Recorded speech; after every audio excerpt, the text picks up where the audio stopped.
আমাদের কাছে প্রতিনিয়ত বহু মানুষ আসেন। কাউকে আমরা সময় দিই, আবার কাউকে আমরা তিরস্কার করি। কিন্তু তিরস্কার কখনোই করা উচিত নয়। যে কোনো ব্যক্তির আপনার কাছে আসার তিনটি প্রধান কারণ হতে পারে: ভাব, অভাব আর প্রভাব। যদি আপনার কাছে কেউ প্রেম ভাব নিয়ে আসে, তবে তাকে প্রেম দিন, সম্মান দিন।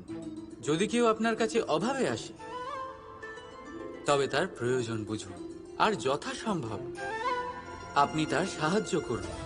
আর যদি কেউ আপনার কাছে প্রভাবের জন্য আসে, তাহলেও তাকে উচিত সম্মান দিন।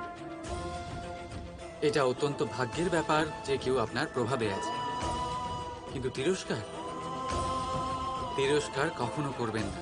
তিরস্কার জন্ম দেয় কুণ্ঠাকে, আর কুণ্ঠা যে কাউকে আপনার শত্রু বানিয়ে দিতে পারে। এই জন্য বন্ধুত্ব করুন, আনন্দে থাকুন, আর আমার সাথে বলুন,